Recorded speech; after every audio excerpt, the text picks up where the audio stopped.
On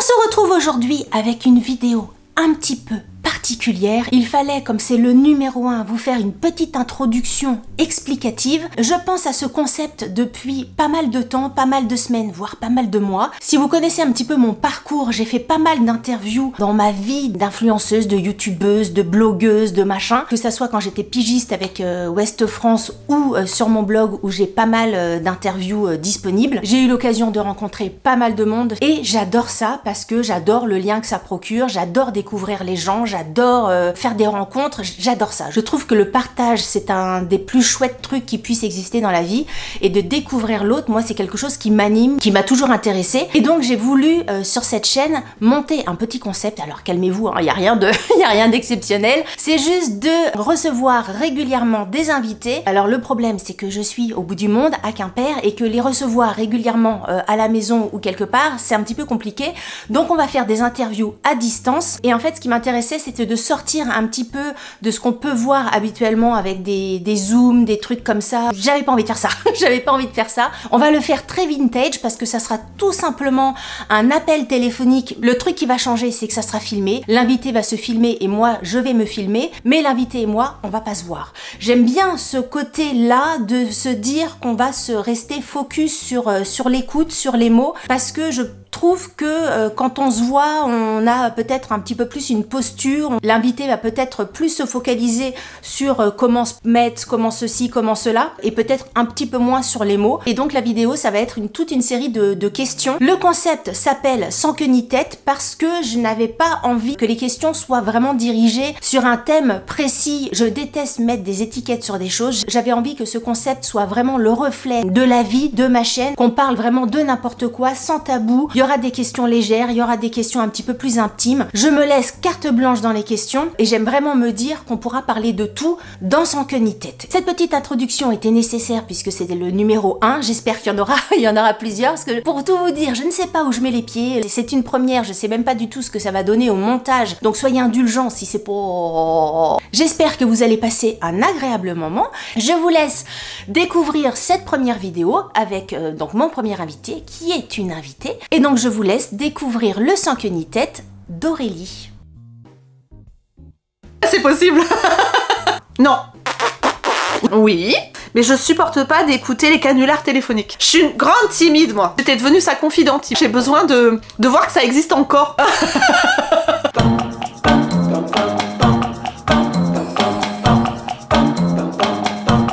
Alors, Aurélie, où es-tu?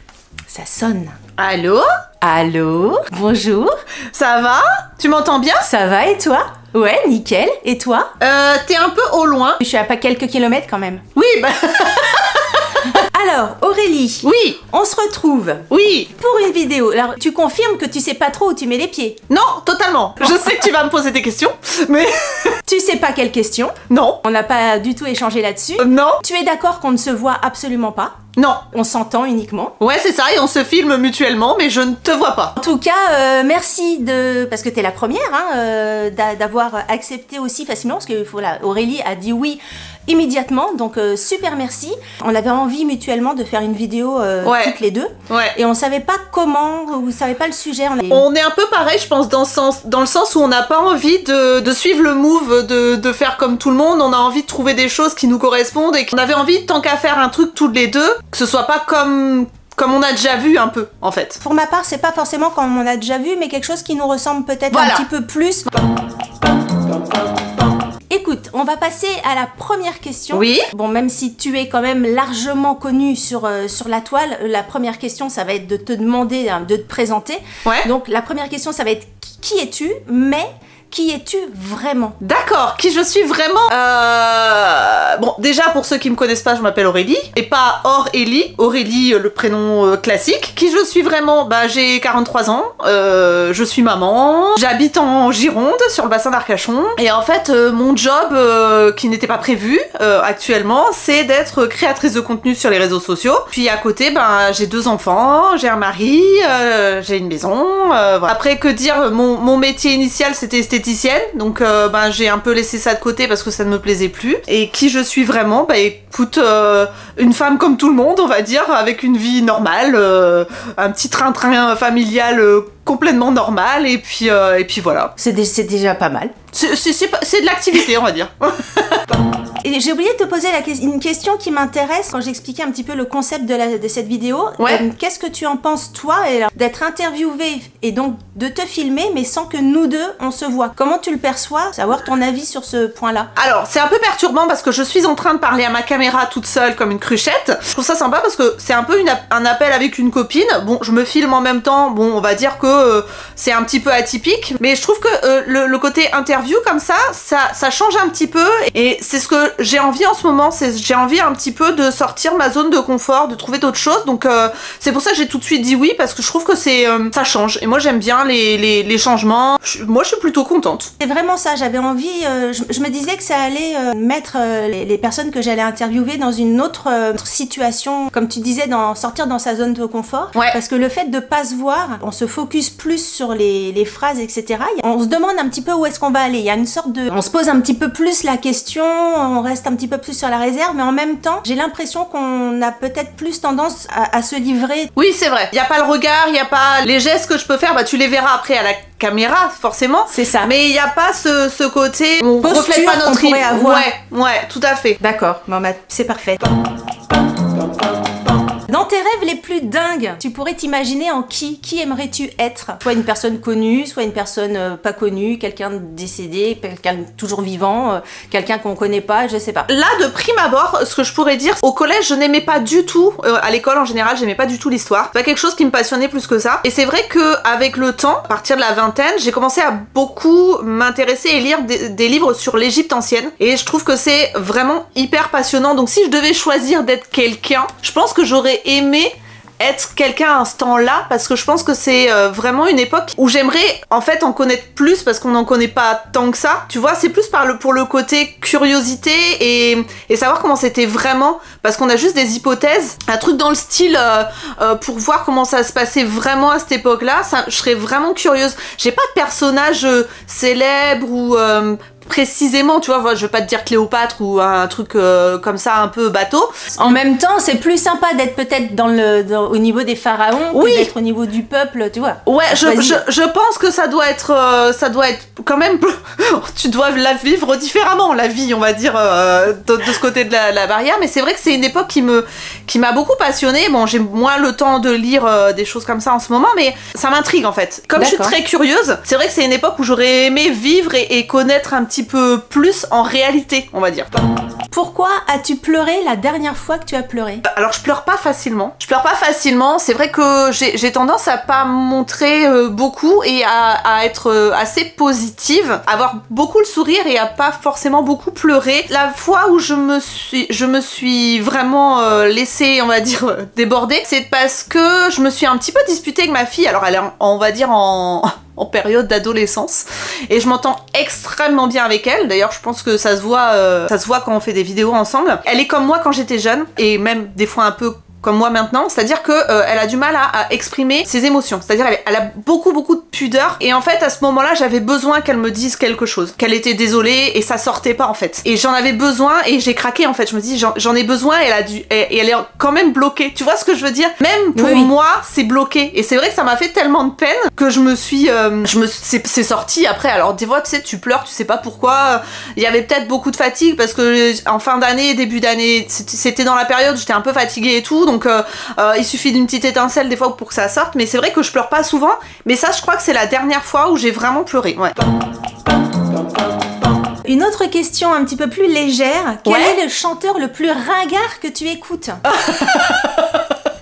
Alors j'avoue que j'écoute beaucoup de musique actuelle. Je suis assez moderne dans mes goûts. T'écoutes bien un truc hyper ringard, t'as bien un truc où à chaque fois que tu l'écoutes, il y a des gens qui te disent ah non mais bon Aurélie arrête de mettre ça, c'est nul, tes enfants et tout ça, et toi tu te dis je m'en fous, j'aime bien. T'aimes bien ça quand même? Franchement, pas forcément. Après moi j'aime alors j'ai été très fan de Michael Jackson, mais j'écoute... Ça c'est pas ringard? Non, ouais, bah écoute, franchement, je crois pas que... Je sais pas, un Kinvey, un... Non. Désolée pour celles et qui adore Kinvey, hein. Mais bon. Peut-être que si tu me donnes des exemples, et là, franchement... Tu vois, par exemple, moi, pendant mes vacances à Corfou, j'arrêtais pas de chanter la chanson, alors je sais pas qui chante, hein, mais tu vois, Tiens la famille, tu vois, tu connais ou pas? Oui, Tiens ouais, la famille. Ouais. Tiens la... Bah voilà, à chaque fois que je chantais ça, mes enfants me regardaient, l'air de dire, c'est bon, elle pète son câble. T'es dans la rue et tout ça, parce que moi, je peux chanter n'importe où. Ouais. T'as pas un truc comme ça, mais ouais, mais franchement... Bah franchement, je galère là à trouver. Ouais. Mais je te jure que parce qu'en plus j'aurais pas honte de le dire. C'est pas j'assume totalement mes bêtises en général, mais Hervé Villard, des trucs comme ça. Ah mais même pas. Attends. Ça va pas du tout. Il va falloir que je t'envoie des liens. Alors là, tu me poses vraiment une colle. Hein. Si la publication de cette vidéo. Tu te dis, après avoir raccroché, mais oui, j'écoute ça, je l'inscrirai sur ce... Tu m'envoies un message et je le mettrai à l'écran. Ouais, on va faire ça. Tout à l'heure, tu disais que t'étais une fille normale, comme tout le monde. Tout le monde écoute des trucs ringards. Bah, ça va peut-être me revenir. Ou bien mes enfants vont me le dire. Je demanderai à ma fille parce qu'elle hésite pas, tu sais, elle est à un âge où elle hésite pas à tacler un petit peu. Ouais, je lui demanderai si j'écoute des trucs tout pourris et que je me rends pas compte peut-être aussi que c'est pourri. Oui, voilà. C'est ce qui est mon cas. Je te confirme. Tu vois. Donc je lui demanderai, je pense qu'elle saura me dire. Quelle est ta plus grande fierté professionnelle? Je sais pas trop en fait parce que je suis jamais très fière, enfin dans le sens où j'ai tendance à toujours trouver que c'est pas fou ce que je fais. Tu vois ce que je veux dire? Je suis jamais pleinement satisfaite en fait de ce que je fais. Donc ou peut-être une collaboration avec une marque qui t'a rendu fière, ou peut-être dans ton ancienne vie quelque chose, voilà, je sais pas, un entretien d'embauche où tu t'es dit là j'ai assuré, ou enfin. Après honnêtement c'est vrai que par rapport à mon métier actuel, à YouTube, etc. C'est vrai que je peux pas dire que je suis pas fière dans le sens où je pensais jamais, tu sais ce que c'est, hein, on pense jamais qu'on peut arriver à des paliers.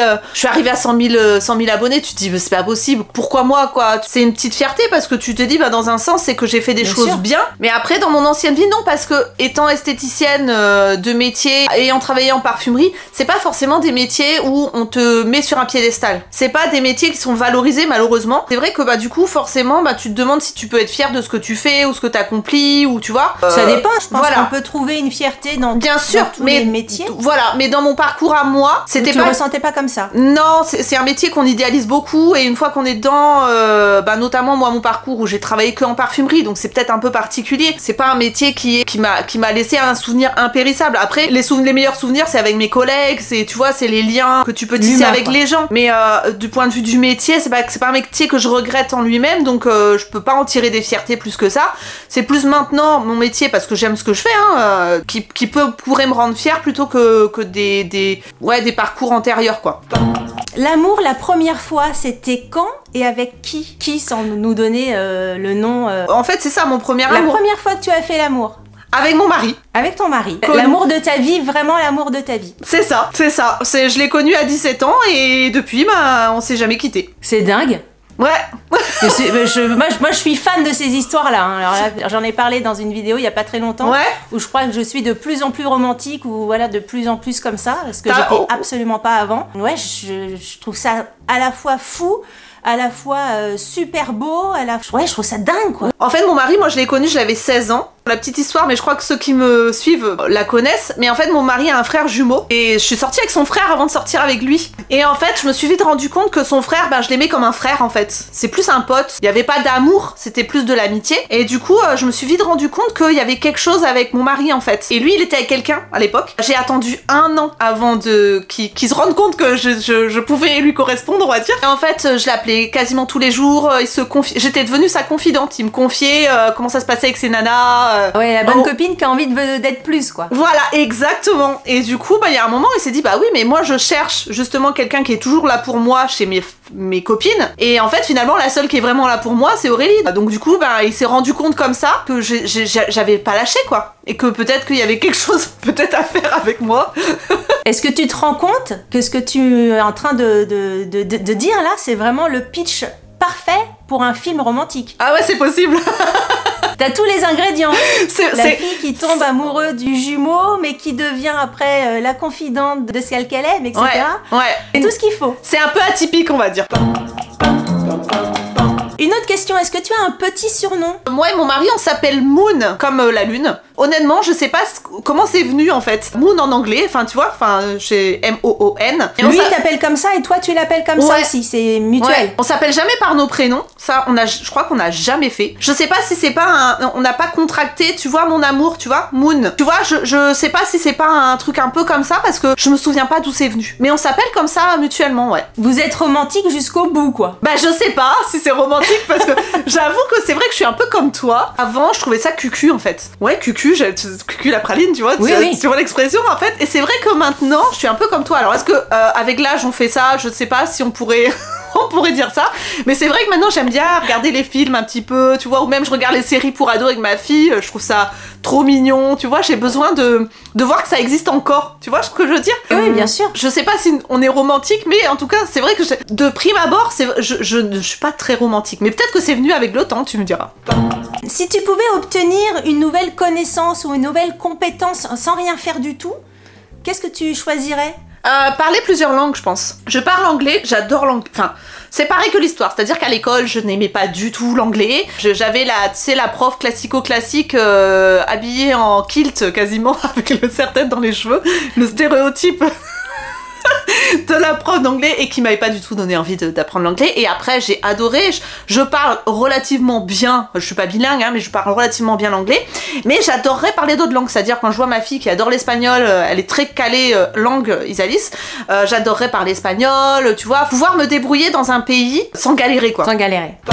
Si tu devais obligatoirement participer à une émission de télé-réalité, laquelle choisirais-tu?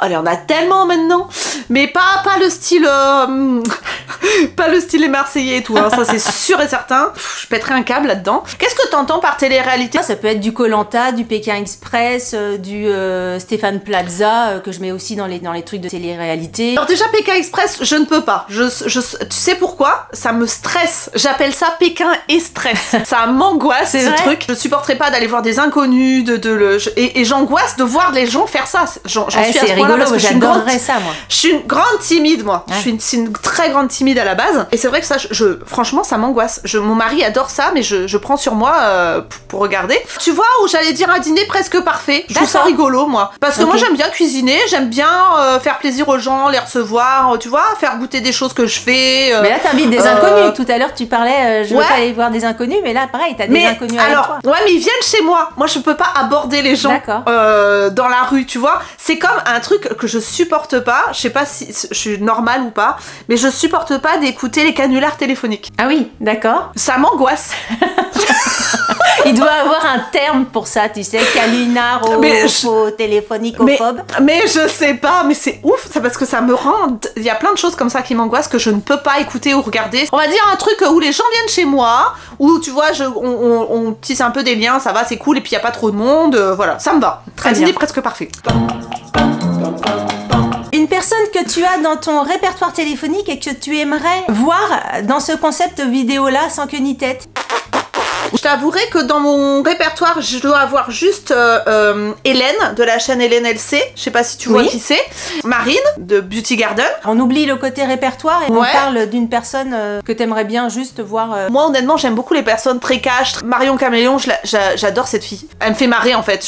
J'ai besoin maintenant sur YouTube qu'on me fasse marrer. Hélène, j'aime beaucoup aussi. Je trouve qu'on la voit beaucoup moins en ce moment, mais elle a l'air très épanouie dans sa vie personnelle. Donc. Comment tu fais dans la vie pour transformer le négatif en positif? Pour être le plus optimiste possible. Je suis quelqu'un d'assez positif déjà de nature, donc je pense que déjà ça aide. Je suis relativement souriante, en général quand les gens me connaissent, c'est ce qu'ils disent, voilà. J'ai fait une rencontre dans ma vie qui était la grand-mère de mon mari, qui a vécu des choses très très difficiles dans son enfance et qui est décédée d'un cancer du pancréas, donc on sait à quel point ça peut être douloureux et compliqué. Qui ne s'est jamais plaint et qui avait toujours le sourire et qui m'a dit il y a toujours pire ailleurs. Et en fait, on va dire que c'est un petit peu une rengaine qu'on pourrait se répéter en se disant bah oui, voilà, mais il y a pire. On se plaint, Mais on se finisse, voilà, il y a des gens qui sont malades. Elle me disait, tu te rends compte, elle me dit j'ai un cancer, mais moi j'ai vécu ma vie. Il y a des enfants qui ont des cancers. Pourquoi je me plaindrais moi? J'ai vécu, j'ai des petits-enfants, j'ai des arrière-petits-enfants, tu vois. Et en fait, à partir du moment où on se dit, bon, c'est pas le pire, ben forcément on se dit, bon, on relativise en fait. C'est une façon de relativiser, de passer un petit peu au-delà du côté négatif et d'essayer de transformer ça en positif en se disant que de toute façon rien n'arrive non plus au hasard dans la vie et que si ça arrive, c'est qu'il y a une raison et que cette raison-là fait que ben, ça sera mieux après, quoi. Voilà. Écoute, on a terminé Oui. pour cette petite interview.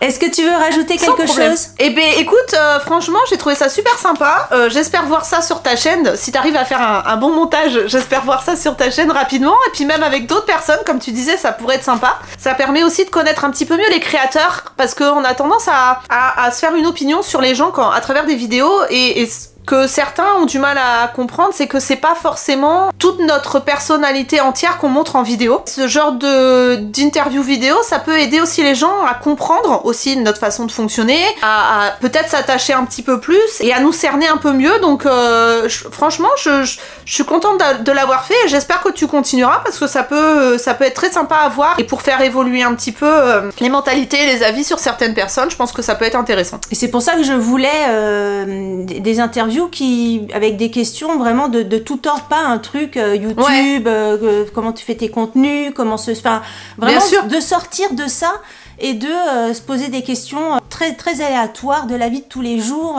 Voilà. N'hésitez pas à liker cette vidéo si elle vous a plu, à la partager et puis à nous laisser un petit mot, me dire si ça vous a plu, s'il y a des choses à améliorer, parce que forcément il y en a. N'hésitez pas à me donner vos retours. Vous savez que je lis tous les commentaires et je réponds à tout le monde. Donc puis on vous embrasse fort toutes les deux et moi je vous dis à très bientôt pour une prochaine vidéo. Un gros bisou. Salut. Oui, bisous. Bon, les amis, apparemment, Aurélie ne sait pas ce que c'est qu'une chanson ringarde. Oh, cacao! Je vous invite à partager vos chansons ringards à vous. Les trucs que vous savez que c'est ringard, mais que vous aimez chanter. Il y en a plein. Chocolat. Moi, j'en ai plein des chansons ringardes sur lesquelles je m'ambiance de ouf. Ça fait rire les oiseaux. Donc, en commentaire, en plus de tout le reste, laissez-moi vos chansons ringards, vos liens, etc. Ça fait danser les abeilles. Et comme ça, on montrera ça à Aurélie. C'est pas possible de ne pas avoir des chansons ringardes qu'on écoute dans sa playlist quand même. Y a pas que moi. On a tous en nous une destinée.